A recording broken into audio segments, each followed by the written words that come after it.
Hey, in the previous videos we were talking about equilibrium. In this video, I promised to talk about a state where there is no equilibrium and the forces therefore are unbalanced. So in that case, we are going to apply Newton's second law of motion. Newton's second law of motion in equation form says F is equal to ma. And I'm going to emphasize this. This Newton's second law of motion, it basically is it's not just any force is equal to m. Yes, any force is equal to ma, but when it comes to our situations here, we are going to be talking about the resultant force. The resultant force is equal to ma. What is the resultant force? Let's take, for example, my favorite example. Yeah, let's take my favorite example. If we have a 5 Newton force to the right and a 3 Newton force to the left, obviously this thing is not in equilibrium because these forces are definitely not equal. So there is something called a resultant force. A resultant force is the result when you mix all the forces together, they do all their tug of war. The result of that tug of war, the force that still remains the king, the force that survives that tug of war, is what is called the resultant force. In this case, what is going to be the result of the tug of war? This one is going to put the right with 5 newtons, and this one is going to put the left with 3 newtons. So when they do tug of war, this one is going to win definitely. It's going to win because this is 5 and this is 3.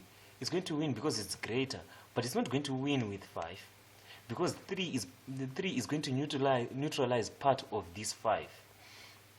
It's going to neutralize part of this 5, but by how much? By how much? This one is going to win by how much? It's going to win by 5 minus 3, which is equal to 2 newtons. It's greater by 2 newtons.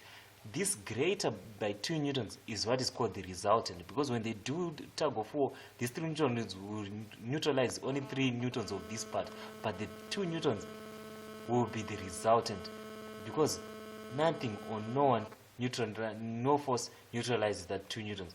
Therefore, my resultant here is going to be equal to 2 newtons. When you talk about equilibrium, the resultant will be 0 newtons because this one would have been 5. And 5 minus 5 is equal to 0. So the resultant would have been 0 newtons. There wouldn't be a resultant force. But in this case, there is no equilibrium, so there is going to be a resultant force.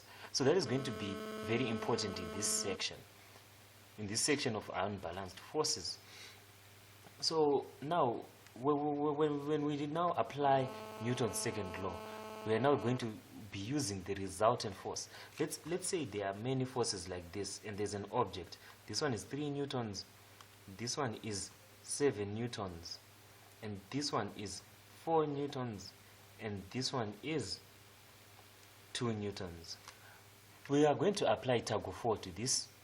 Let those in the vertical direction do tug of war, and let those in the horizontal direction do their own tug of war. That's basically what we are going to do. So let's do that.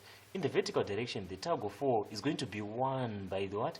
By the direction that is the greater force. The direction that is the greater force is the what? Is the vertically downwards direction, because this is 7 newtons. The top part is pulling with 3 newtons. It's skinny. It's not pulling it's not pulling as much as the 7 newtons, you understand? It's not pulling as much as the 7 newtons, so it's going to lose this object with respect to the vertical direction, ignoring the horizontal direction. With respect to the vertical direction, this object is going to move vertically downwards because this one is stronger than the 3 newtons. But by how much is this stronger? It's stronger by what?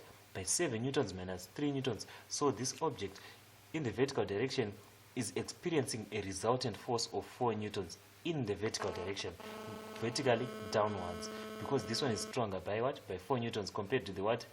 To the vertically upwards. Let's do the same for the horizontal direction. For the horizontal direction, do tug of war, guys. When these forces do tug of war, this one is going to win because this one is 4 newtons and this one is 2 newtons. So this one is greater by how much? How is this going to win? It's going to push it it's going to pull it to the what? To the right. But by how much? By what force? We're just going to do 4 minus what? Minus 2. And 4 minus 2 is equal to a force like this, which is equal to 2 newtons, and it's facing the direction of the winning side. The winning side is the right hand side because it's the one that is the greater force, so it's going to face that direction. Now we have broken down our system to what? To 2 forces. Now we need to know, okay, these 2 forces are pulling, they're pulling, but what is the result of their effects? This one pulling down and this one pulling to the right. We apply Pythagoras theorem, because as this one is pulling to the right and this one pulling down, this object is going to move in this direction. Overall is going to move in this direction, or the resultant, or the result of their pulling is going to be a motion in this direction. So it's going to pull like that, the object is going to move in that direction. So there's going to be pulling, but the object will come in between them, not like in between as in between like 45 degrees. No, the effect they definitely will lie. The object will be closer, the path of the object will be closer to the force that is the greater of the 2. It will be closer to this 4 Newton force.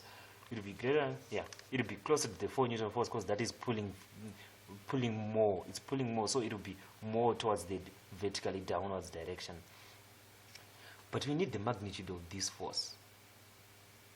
That's one thing we need. We need the magnitude of this force. So what is the result of these 2 pulling in that direction? We are just going to apply Pythagoras theorem.